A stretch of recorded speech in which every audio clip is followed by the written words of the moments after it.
Subscribe Muhammad Amjad Nadwi, Indian Islamic scholar. أعوذ بالله من الشيطان الرجيم بسم الله الرحمن الرحيم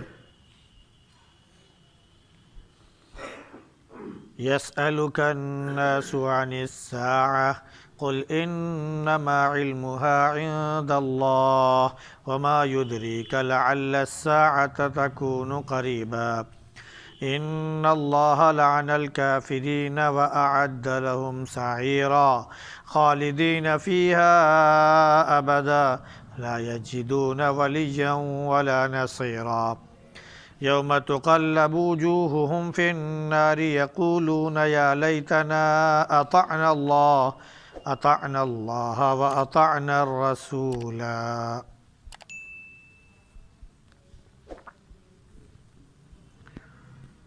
يسألك الناس عن الساعة،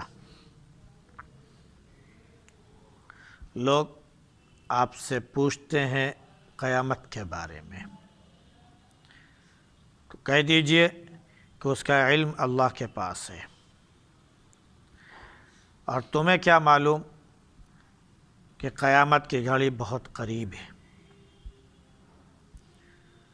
یقیناً اللہ رب العزت نے کافروں پر لعنت فرمائی اور ان کے لیے دہکتی ہوئی آگ تیار کر رکھی ہے، اس میں ہمیشہ وہ رہیں گے، نہ وہ اپنا کوئی حمایتی پائیں گے نہ کوئی مددگار۔ جس دن ان کو اوندھے منہ آگ میں ڈالا جائے گا، وہ کہیں گے کہ اے کاش ہم نے اللہ کی اطاعت کی ہوتی اور رسول کی بات مان لی ہوتی۔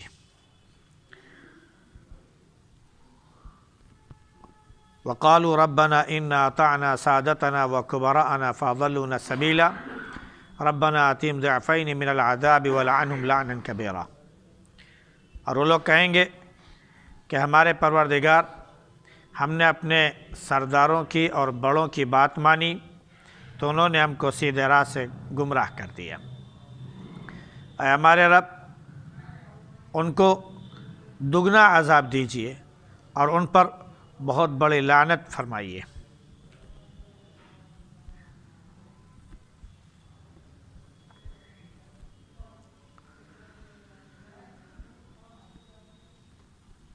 گزشتہ آیات میں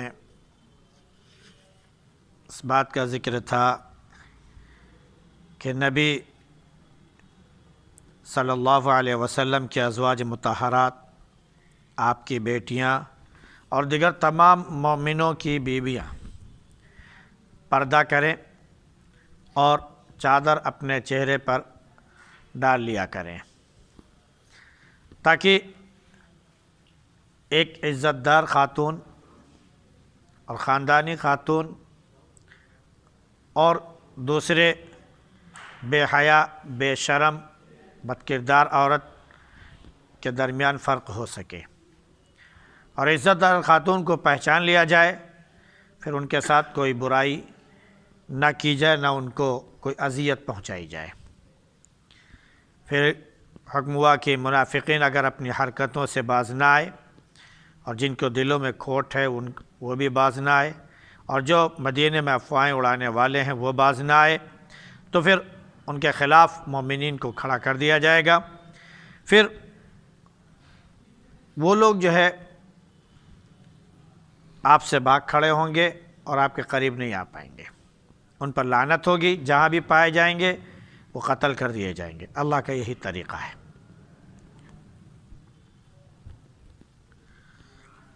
اب آگے چونکہ ان کا ایک ذکر چل رہا ہے، تو وہ صرف ایسا ہی نہیں تھا کہ وہ خواتین کے ساتھ ہی چھیڑخانی کرتے تھے اور برائی کا ارادہ کرتے تھے، بلکہ وہ نبی کریم صلی اللہ علیہ وسلم کو بھی مختلف طریقے سے اذیت پہنچاتے تھے اور تکلیف پہنچاتے تھے۔ انہی میں سے ہمیشہ بے ڈھپ اور بیجا سوال بھی ہے، جس کی طرف یہاں پر اشارہ کیا گیا کہ لوگ آپ سے قیامت کے بارے میں پوچھتے ہیں۔ قیامت ایک ایسی چیز ہے جو سب سے آخر میں آئے گی اور سب فنا ہو جائیں گے، انسان، جنات، دنیا کی تمام چیزیں اور تمام کائنات فنا ہو جائے گی، صرف اللہ کی ذات باقی رہے گی۔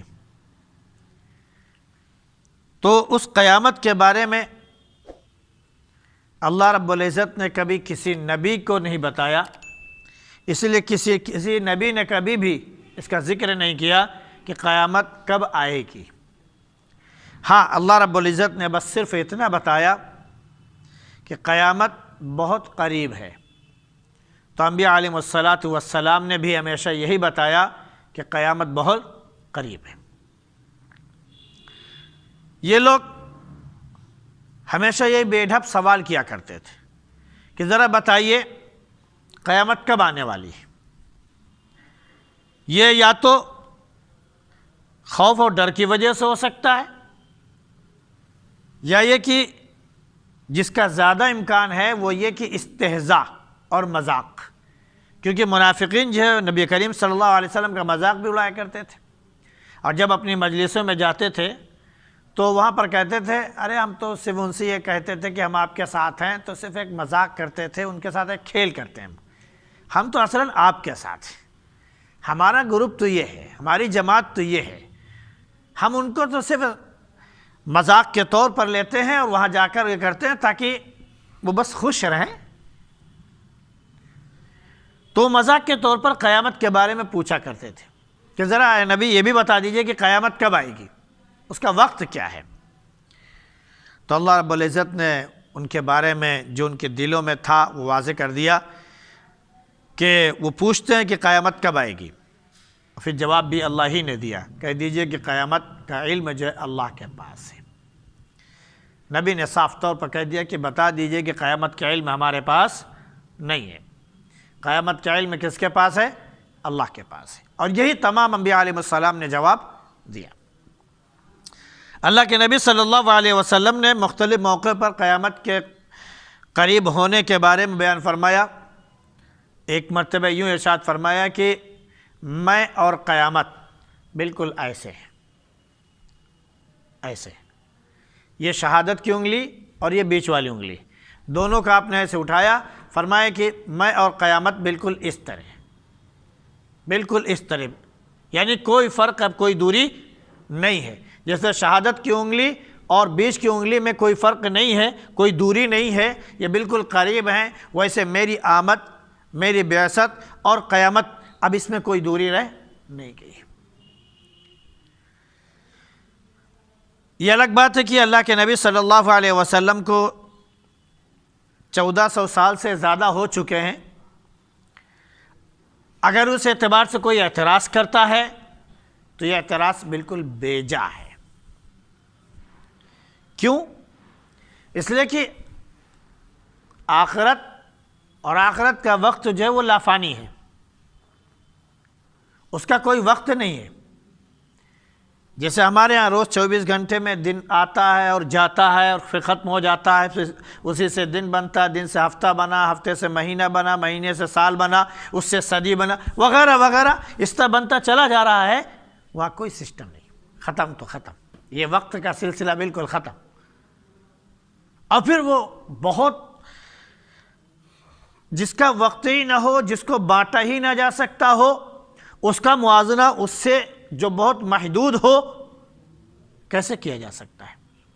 بھائی لامحدود کو محدود سے نہیں ناپا جا سکتا۔ دریا ہے، ندی ہے، اس کی چوڑائی ناپی جا سکتی ہے، اس کی گہرائی ناپی جا سکتی ہے۔ سمندر کی گہرائی نہیں ناپ پا رہے ہیں، نہیں پہنچ پا رہے ہیں وہاں تک، 200 میٹر تک، 300 میٹر تک، 400 میٹر تک لوگ پہنچے ہیں، لیکن ابھی اس کی پوری گہرائی کتنی ہے وہاں تک لوگ پہنچ ہی نہیں پا رہے۔ سمندر کے اندر کتنے عجائبات ہیں، لوگ اب تک نہیں پہنچ پائے۔ ہاں، سمندر کے جو کہہ لیجئے کہ جو کنارہ ہوتا ہے 100، 200، 300 میٹر تک، بس وہاں تک تو لوگ پہنچ پائے ہیں، اس کے آگے ابھی نہیں جا پائے۔ اپنی سرچ کے مطابق، تحقیق کے مطابق یہاں تک بتا پائے ہیں کہ سمندر کا پانی کا بوجھ اتنا زیادہ ہوتا ہے کہ جو اس کی مچھلیاں ہیں، خاص طور سے سب سے بڑی مچھلی ویل مچھلی، وہ بھی 500 فٹ سے نیچے نہیں جاتی ہے، وہ بھی اس کے اوپر ہی رہتی ہے۔ اتنا دباؤ ہوتا ہے کہ پریشر سے کہو پیٹ پھٹ جائے یا وغیرہ وغیرہ، تو وہ بھی صرف 400-500 میٹر ہی تک رہتے ہیں، اس کے نیچے نہیں جاتی۔ تو اب اس کے اندر کون جائے گا وغیرہ وغیرہ۔ تو ویسے ہی قیامت جو یہ لامحدود ہے، قیامت کے بعد کی گھڑی لامحدود ہے، اس کو محدود سے جو وقت اور گھنٹے اور سیکنڈ سے جس کو جوڑا جا سکتا ہو، موازنہ نہیں کیا جا سکتا، کیونکہ اب اس اعتبار سے اگر اس گھڑی کو جب سے دنیا بنی ہے اور جب ختم ہوگی، اگر اس سے اس کو دیکھا جائے تو ایک نقطے کے برابر بھی یہ کائنات باقی نہیں رہے گی، ایک نقطے کے برابر بھی، یا یوں کہہ لیجئے کہ اگر مکھی بیٹ کر دے تو اتنا بھی پوائنٹ شاید باقی نہیں رہے گا اس لامحدود کے مقابلے میں، جب اس محدود کا مقابلہ شروع کریں گے اور موازنہ شروع کریں گے۔ تو اس لیے اللہ کے نبی صلی اللہ علیہ وسلم نے فرمایا کہ میں اور قیامت بالکل ایسے کہ جیسے ان دونوں انگلیوں میں کوئی فرق اور دوری نہیں ہے، ویسے ہی میری اور قیامت میں کوئی اب دوری نہیں ہے۔ تو آپ نے فرما دیا کہ اس کا علم اللہ کے پاس ہے، اور یہی سب سے اچھا جواب ہے، اور یہی علمی جواب ہے کہ اگر آپ کو کسی کے بارے میں، کسی علم کے بارے میں، کسی بات کے بارے میں نہیں معلوم، تو آپ بڑی دیانتداری کے ساتھ کہہ دیجئے کہ مجھے اس کا علم نہیں ہے۔ صحابہ کرام رضی اللہ تعالی علیہم اجمعین سے نبی کریم صلی اللہ علیہ وسلم جب بھی پوچھا کرتے تھے تو وہ جواب دیا کرتے تھے اللہ و رسول اعلم، اللہ اور اس کے رسول ہی زیادہ بہتر جانتے ہیں۔ تو یہ سب سے اچھا جواب ہے، اور تمام علم دا لوگوں کا بھی یہی کہنا ہے، نہیں معلوم ہے صاف صاف کہہ دینے میں کوئی حرج نہیں ہے۔ آپ نے جھوٹ بیان کیا، اپنے علم کا زبردستی مظاہرہ کرنے کی کوشش کی، اور اس کے بعد میں اس کو صحیح علم ہو گیا، تو آپ کی امیج کیا ہوگی؟ ختم ہو جائے گی، لہذا اس سے اجتناب کیا جائے۔ آپ نے صاف صاف کہہ دیا کہ مجھے نہیں معلوم، باتیں ختم ہو گئی۔ بھائی آپ بھی انسان ہیں، ہم بھی انسان ہیں، ہر ایک کو ہر ایک چیز کا علم ہو جائے، ایسا نہیں ہو سکتا۔ آپ کو ڈاکٹری کا علم ہے، بھائی ہمیں نہیں ہے۔ آپ کو دواؤں کا علم ہے، ہمیں نہیں ہے۔ کسی کو فرنیچر کا علم ہے، ہمیں نہیں ہے۔ ہمیں تھوڑا بہت کتابوں کا علم ہو گیا، آپ کو اتنا نہیں ہوا۔ تو اس طرح کہنے کا مطلب یہ ہے کہ ہر ایک کو ہر علم حاصل ہو جائے، یہ ضروری نہیں ہے۔ پھر علم بھی کم و زیادہ ہوتا ہے، کسی کو کم اور کسی کو زیادہ۔ ایک ہی فن میں آپ ڈاکٹری میں چلے جائیں تو معلوم کیا ہوا کہ ایک چھوٹا ڈاکٹر ہے، پھر اس سے بڑا ہے، پھر اس سے بڑا ہے، ایک وہ ڈاکٹر ہو گیا جو سب سے بڑا کہلاتا ہے۔ اس سے بھی پوچھا جائے کیا تمہارے پاس ساری چیزوں کا علم ہے، ساری چیزوں کا علاج ہے، تو کہا کہ نہیں۔ وہ کہا کہ ابھی فلاں چیز کا علاج نہیں آ پایا، فلاں چیز کا نہیں آ پایا۔ سب سے بڑی بات کہ آج کا کورونا کا نہیں آ پایا، آج تک کورونا کا علاج نہیں آ پایا، جبکہ 2 سال سے چل رہا ہے، وغیرہ وغیرہ۔ تو علم بہت محدود ہے۔ تو اگر قیامت کے بارے میں اللہ نے کسی کو نہیں بتایا تو یہ کہنا کہ اس کا علم اللہ کے پاس ہے، یہ کوئی شرم اور حیا کی بات نہیں ہے۔ یہ انبیاء علیہ السلام کی سب سے بڑی فضیلت ہے، سمجھ رہے نہیں؟ یہ انبیاء علیہ السلام کی سب سے بڑی فضیلت ہے کہ نبوت کے درجے پر پہنچنے کے بعد بھی، اللہ سے ڈائریکٹ رابطہ ہونے کے بعد بھی کبھی کسی سے یہ نہیں کہا کہ قیامت کا علم ہمارے پاس ہے، یا کبھی اس پر غرور نہیں کیا کہ رک جاؤ ابھی ہم بتاتے ہیں، ابھی فرشتہ جو وحی لے کر آئے گا اور ہم تم کو بتاتے ہیں۔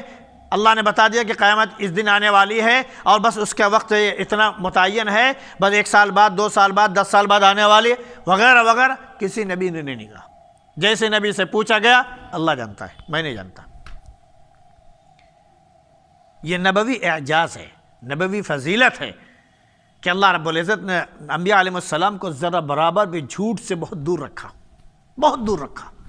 کہیں پر بھی ذرا بھی کوئی جھوٹ کا، دریغ کا، اور کیا بولتے افترا پردازی کا، الزام کا شائبہ ہو، اللہ نے اس سے انبیاء علیہ السلام کو بالکل محفوظ کر دیا، بہت دور کر دیا۔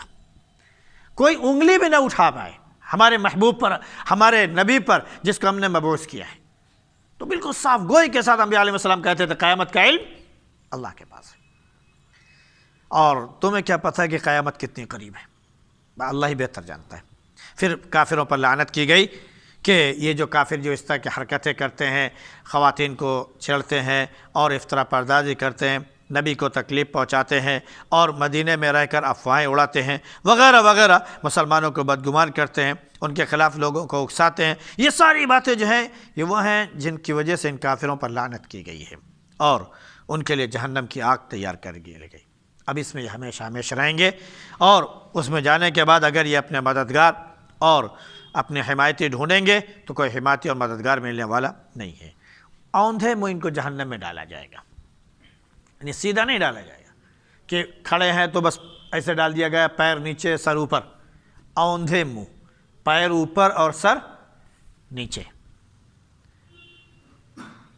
یہ کیفیت جو ہوتی ہے نا، یہ بہت ڈراؤنی ہوتی ہے، بہت ڈراؤنی ہوتی ہے، کیونکہ ایک یہ کہ آپ اگر خدا نخواستہ کوئی چھت سے گرا تو پیر کے بل اگر وہ گر رہا ہے تو ایک وقت یہ ہوتا ہے کہ چلو پیر میں چوٹ آ جائے گی، اپنے آپ کو آدمی بچانے کی کوشش کرتا ہے اور بچا بھی لے جاتا ہے، ہو سکتا ہے کہ فریکچر ہو جائے، ہاتھ پاؤں ٹوٹ جائے، لیکن بہرحال وہ محفوظ ہو جاتا ہے۔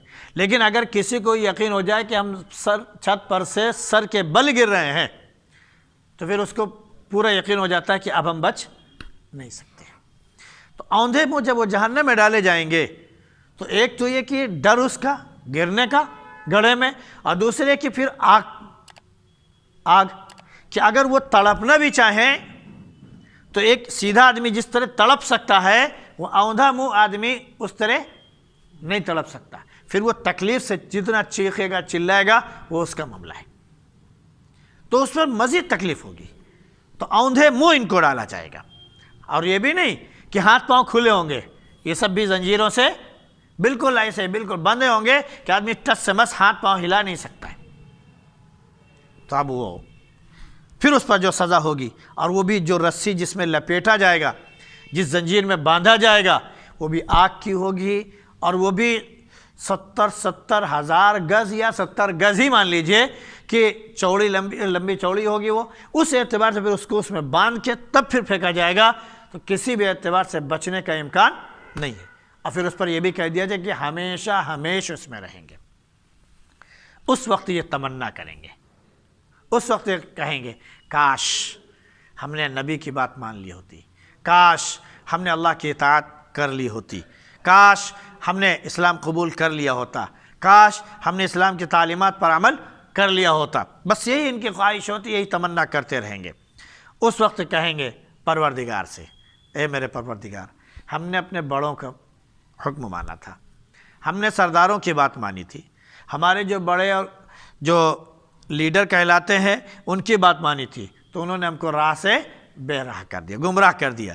تو پروردگار انہوں نے چونکہ ہم کو گمراہ کیا ہے تو جہنم میں جا ہی رہے ہیں، اور ہم کو بھی گمراہ کیا ہے، تو پروردگار ان کو دگنا عذاب دیجیے گا، مجھے جتنا دیجیے گا اس کے دگنا ان کو دیجیے گا۔